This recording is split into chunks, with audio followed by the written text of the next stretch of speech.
지구 반대편의 전이행이 어떻게 우리 동네 편의점 비닐봉투를 동내고 당신의 주택담보대출 이자를 7%로 끌어올렸을까요? 매일 새벽 주요 기사들을 뽑아 가장 날카로운 인사이트만 전해드리는 BT의 5분 세상 읽기 시간입니다. 오늘 우리가 살펴볼 핵심 미션은 바로 나비 효과입니다. 자, 바로 시작해볼까요? 네, 우리가 매일 겪는 일상의 작은 균열들이 사실은 아주 거대한 글로벌 경제의 지각 변동에서 시작된다는 걸 오늘 확실히 추적해볼 수 있겠네요. 맞아요. 가장 먼저 살펴볼 거대한 지각 변동의 진원지는 바로 기름값입니다.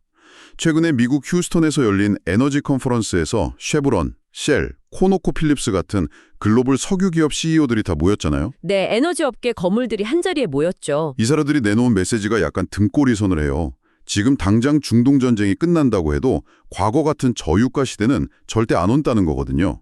여기서 우리가 진짜 주목해야 할 건 그 발언 배경에 있는 물리적인 병목 현상입니다. 쉐브론 CEO가 호르무즈 해협 봉쇄 가능성을 직접적으로 언급했잖아요. 아, 그 전 세계 원유 물동량 20%가 지나간다는 그 대동맥이요. 그렇죠. 거기가 막히거나 위험해지면 배들이 아프리카 희망봉으로 수천 킬로미터를 우회해야 해요. 그럼 운송기간이 훅 늘어나죠. 선박보험료는 천정부지로 치솟고요. 와, 기름값 이전에 물류비 자체가 그냥 폭등하는 거네요. 네, 게다가 돈을 줘도 배를 구하지도 못해요. 이 연쇄작용의 비용이 아직 현재 원유 선물 가격의 절반도 채 반영되지 않았다는 게 진짜 무서운 점이죠. 심지어 쉘 CEO는 당장 4월부터 아시아를 넘어서 유럽까지 항공유나 디젤 같은 정제 연료 부족 사태가 막 확산될 거라고 경고했더라고요. 네, 게다가 쿠웨이트 석유공사에서는 생산량이 정상 궤도로 회복되는 데만 최소 3개월이 걸린다고 아예 못을 박았고요. 석유가 글로벌 경제의 혈액이라면 지금 전 세계 공급망에 엄청 심각한 동맥경화가 온 건데 이게 한국 자본시장에 떨어졌을 때 파괴력이 정말 어마어마했습니다. 네, 미국과 이란 분쟁 격화된 지 딱 한 달 만에 시장이 어떻게 됐죠? 한국 코스피랑 코스닥 합산 시가총액이 5,800조 원에서 5,114조 원대로 주저앉았어요. 한 달 만에 687조 원이 그냥 허공으로 증발한 겁니다. 687조 원이면 사실 한국의 1년 국가 예산이랑 맞먹는 규모거든요. 그 거대한 부가 단 30일 만에 사라졌다는 건데 이게 유가 펌프에서 시작해서 주식시장 매도로 이어지는 메커니즘을 짚어봐야 해요. 유가가 오르면 물가가 오르고 물가가 오르면 중앙은행은 금리를 내릴 수가 없잖아요. 정확합니다. 내리기는커녕 오히려 올려야 하죠. 고금리 환경에서는 기업의 미래 수익 가치가 현재 기준으로 크게 깎이니까 특히 성장에 대한 기대감으로 주가가 형성된 기술주들이 직격탄을 맞습니다. 그 직격탄 결과를 보면 한국 증시 맨얼굴이 되게 적나라하게 드러나더라고요. 증발한 687조 원 중 절반 가까이가 반도체 투톱에서 나왔어요. 맞아요. 삼성전자 시가총액이 218조 원, SK하이닉스가 99조 원 날아갔죠. 현대차나 LG에너지솔루션도 동반 하락했고요. 근데 이건 물론 중동이라는 지정학적 위기 탓도 있지만 애초에 한국 증시가 메모리 반도체라는 특정 산업에 너무 기형적으로 의존하고 있는 구조적 취약성 때문 아닌가요? 그 부분을 아주 예리하게 보셨네요.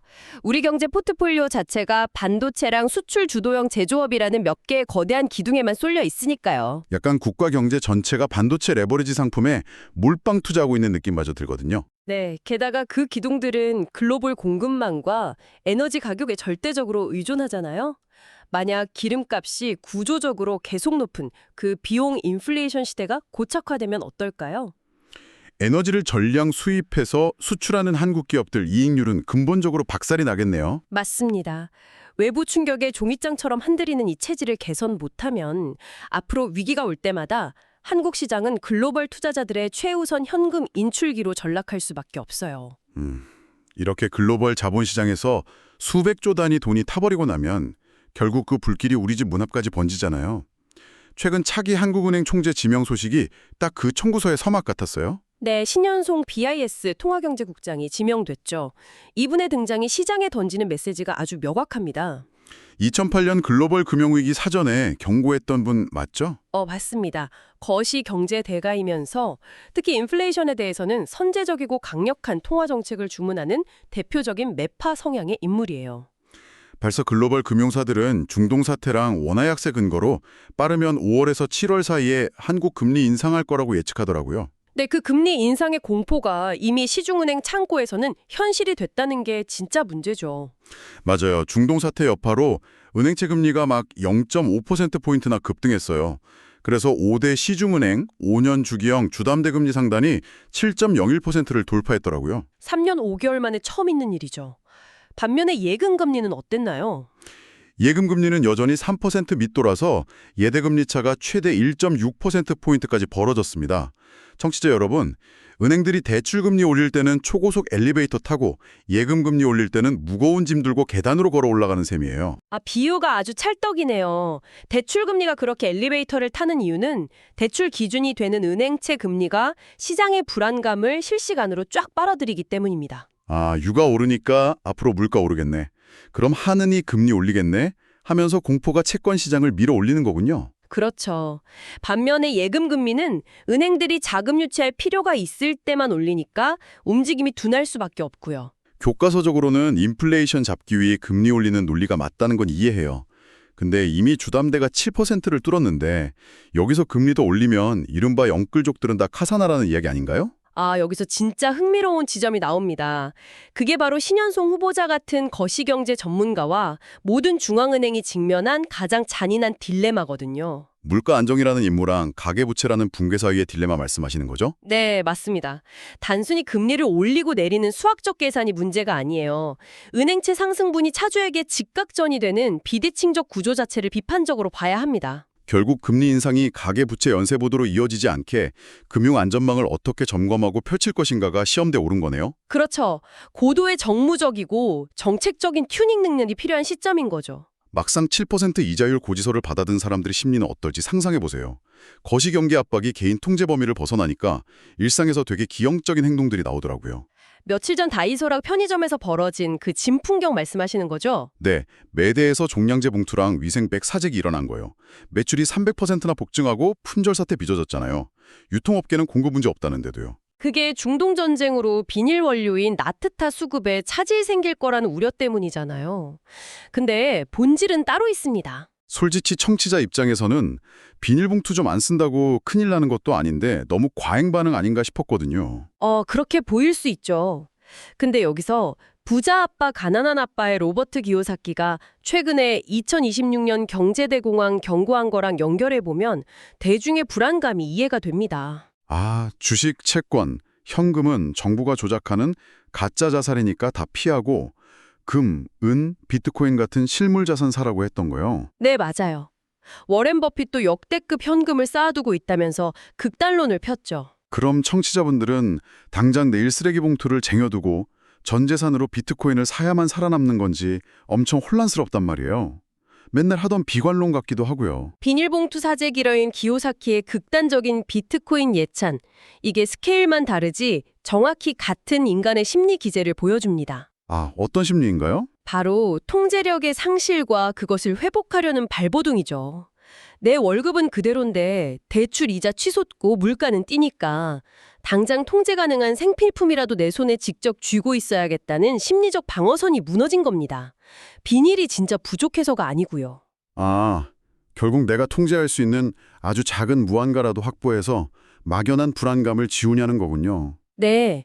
기요사키의 자격적인 화법 이면에도 곱씹어볼 본질이 있습니다.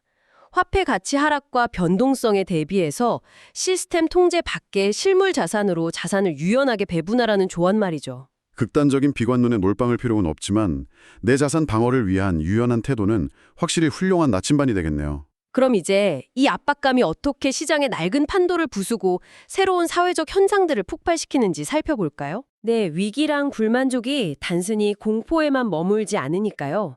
첫 번째 거대한 변화는 도로 위에서 일어나고 있습니다. 진짜 리터당 2,000원에 육박하는 살인적인 주유소 가격표 때문에 사람들이 막 전기차로 도망치고 있어요. 지난 2월 국내 전기차 신규 등록 대수가 35,000대 넘으면서 역대 최다 기록했거든요. 전년 대비 18%나 증가한 거죠. 반면에 내연기관차는 27%에서 많게는 57%까지 급감했고요.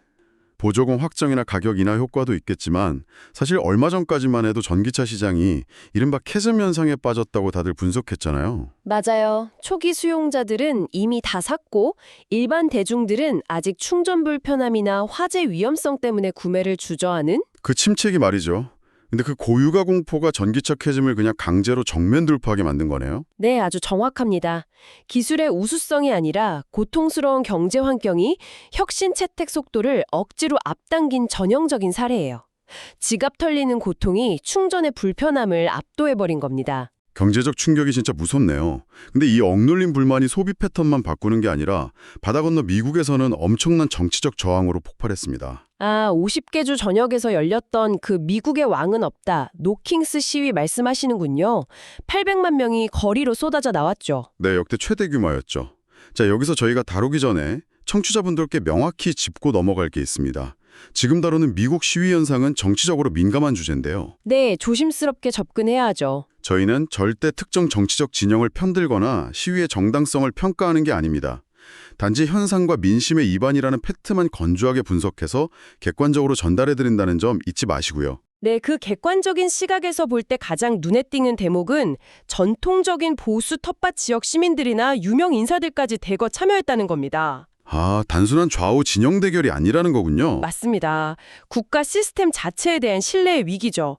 물가는 치솟아 살기 힘든데 국가는 해외 전쟁에 막대한 돈을 쏟아붓고 정치권은 일상의 고통을 해결해주지 못한다는 무력감이 시민들을 광장으로 밀어낸 겁니다. 다가오는 11월 미국 선거에서 이 경제적 분노가 표심을 어떻게 뒤흔들지 전 세계가 주목해야겠네요. 자, 그럼 주유소에서 전기차로 탈출하고 답답한 정치 상황에서 거리로 탈출했다면 일상의 스트레스에서는 어디로 탈출하고 있을까요? 요새 MZ세대 사이에서 폭발적으로 유행하는 런캉스 트렌드를 보면 답이 나오죠. 호캉스랑 러닝이 결합된 형태잖아요. 네, 여의도 켄싱턴 호텔이랑 뉴발란스가 협업해서 운동복 빌려주고 한강공원 일대 도는 코스를 만들었는데 이거 뛴 궤적이 고구마 모양이라서 고구마런이라고 부른대요. 진짜 재밌지 않나요? 네, 신선하네요. 외국인 수요도 늘고 희귀 소장품 관람도 하면서 이게 단순한 유행을 넘어서 헬시 플레저 트렌드로 완전히 자리 잡았습니다. 비싼 명품 사고 쉬는 대신 오프라인 공간이랑 자기관리가 결합한 형태네요. 곰곰이 생각해보면 이 세 가지 현상의 공통점이 다 탈출이에요. 그리고 아까 말씀하신 통제력과랑도 관련이 있어 보이고요. 아주 정확하게 꿰뚫으셨습니다. 대출 이자나 기름값은 내가 아무것도 통제할 수 없잖아요. 하지만 여의도 한강변을 달리는 내 두 다리 근육, 호흡, 성취감은 온전히 내 통제 아래 있거든요. 불안한 거시경제 속에서 내 몸이라는 가장 확실한 실물 자산을 지키려는 본능적인 움직임이군요. 네, 심박수를 올리고 땀 흘리면서 스스로에게 통제권이 살아있음을 증명하는 아주 건강한 형태의 치유 과정인 셈이죠. 자, 지식의 탐구자인 청취자 여러분, 오늘 저희는 중동전쟁이라는 돌멩이 하나가 글로벌 유가부터 한국 증시, 미국 정치 지형, 그리고 우리의 런캉스까지 어떤 거대한 파동을 일으키는지 쭉 연결해봤습니다. 네, 겉보기엔 전혀 상관없어 보여도 이 거대한 나비 효과의 실선이 얼마나 팽팽하게 엮여 있는지 확인할 수 있었죠. 여러분의 일상은 지금 이 거대한 체스판 위에서 어떤 영향을 받고 계신가요? 오늘 자료를 보면 우리는 주유비가 무서워 전기차를 사고 불안감에 비닐봉투를 사재기하며 거시적 충격에 끊임없이 반응하고 있습니다. 돌이켜보면 외부 변수에 밀려서 수동적으로 움직인 측면이 강하네요. 맞아요.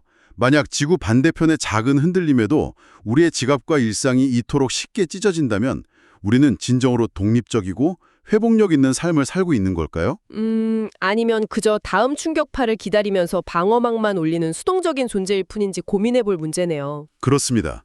세상의 변동성이 상수가 된 지금 여러분 자신만의 인생 공급망은 앞으로 어떻게 견고하게 설계되어야 할지 오늘 하루 한 번쯤 깊이 고민해 보시길 바랍니다. BT의 5분 세상 읽기 오늘의 깊은 탐구는 여기까지입니다. 다음 시간에도 흥미로운 자료들과 함께 다시 돌아오겠습니다.